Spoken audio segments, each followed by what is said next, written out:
mga kabombo. Pangalan mo, ma'am? Si Rowena Josana. Rowena Josana. Jusana. Kita ka pag hilak sa Santorinyo?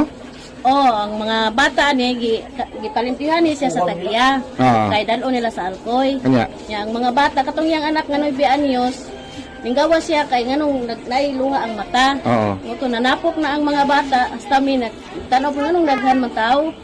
O pag ari na mo diri moto na ang yang tinuod jud nga nailunga yang mata naglugmaw.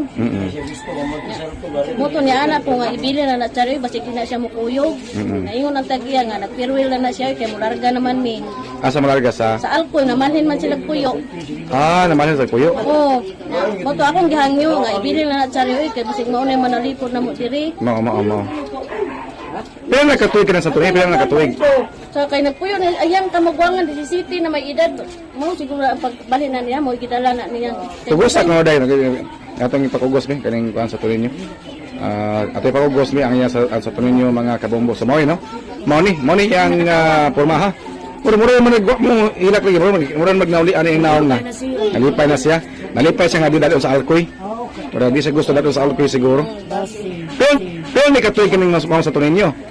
17 naman yung kamukan mo. Mao siguro ni kay balang bata pa ba yung tagiyaan ni. Bata pa. Oh, 30 kapin na yun. So nanis mga 17 katuig na. Di may napalit ning maong Santorinyo. Wasad mi kay bawa ni sir kay ang kana si Chari tiga lapu-lapu na siya na yaba na tiga dinhi. Yawa mi kay bawa dinhi niya gipalit. Kasi lapu-lapu. First time to nga nihilak ni. Oh, first time pa gyud to. O sa kay mensahe ato nga nihilak to siya. Wasad mi kay bawa ano, nanguan di kami yung say na niya ano hinilak. Dimulik tingali. Sunon baya mi diri. Demolisyon mo diri. Mao to nga tagiyaan ni una nagpitag laing balay kaboyan. Oh, mao na to ni atos alkoy. Namali na gid sila dito. Nabilin sa iyang igsoon. Mao ba. Pero sa mo demolisyon. Wasad mi kay bawa gahulat ra pud mi. Anong sa mi ano? Kisa man yung tagiya sa yuta di ay. Sintra lamber na may diri sir. Mao ba. So dala mo notice nga papawaon mo. Oh, dugay na sir. Uy, nguan pala gimi kay ko mi kabalhinan. So man ibalhin nagkapilya dili. Wasa mi kay bawa sa desisyon sa tagiya kay ang inahan may binigi anon ani. Oo ba. So kita kayo paghilak. Oh, kita ito. Lama ko yung video sir. Naka video. Sige. Sa pangan Ano ba ito sab, no? Si Rowena Jusana, taga sitio Tayod, barangay Basag Pardo, mga kabombo, nga nakakita kuno siya sa paghilak sa maong Santorinyo. Gani, naka-video po siya. Atong hitabuah, mga Bernes ni, na hitabo, kinini ang pagdiskubre sa usa ka image ni Senior Santorinyo nga nihilak mga kabombo. Kung ikaw ang pasultion, mutuo ka nga ang kahoy nga Santorinyo muhilak? Mutuo ba ka nga ang kahoy nga Santorinyo ginama sa tao muhilak mga kabombo? Kung tinuod man gani nga nihilak, kung tinuod man gani nga nagmilagro ang Santorinyo, unsa may iyang mensahe, unsa may buot pasabot niya ani mga kabombo sa iyang paghilak? Kung tinuod man ni siya nga nihilak mga kabombo, unsa man ni milagro ni iya ba ni sa Ginoo or milagro ni nga iya sa yawa? Ikaw nga naminaw ron, di kada ni aga kwaon nako ang inyong opinion regarding ani.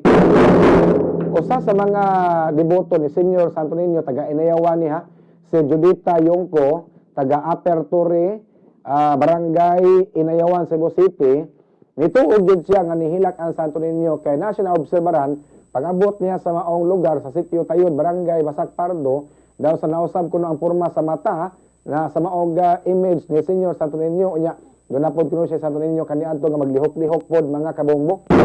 Kaya ato ibabati ninyo si Ma'am Judita Yongko, deboto ni Senior Santorinyo mga kabombo.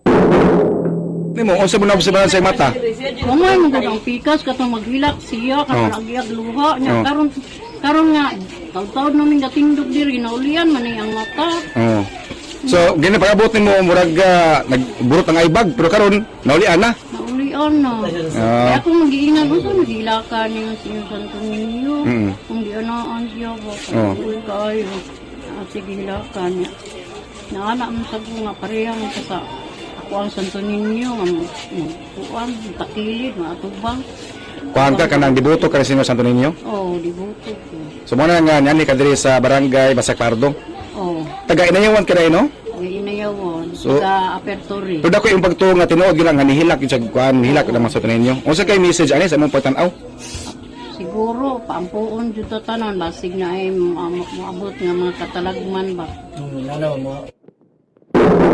So, mao to nabati sa Kabumbo no si Ma'am Judita Yongko, taga Aperture, taga Barangay Inayawan, Cebu City, mga kabombo. Ni adto gid siya sa maong dapit kung diin asa nahimutang ang Santo Niño, mga kabombo. Kay lagi limuto man sa ni Senior Santo Niño unya inapod siya Santo Niño kuno nga muliho pod sa ilaha. So pag-abot niya sa maong dapit, iya nakita nga nausab yun ang mata. Gikan sa mata nga nanghubag, daw sa gikan murag bata nga gikan hilak, yan naobserbaran nga daw sa naulian na, murag daw sa nalipay na ang Santo Niño nga wa gidala nga tus alkoy.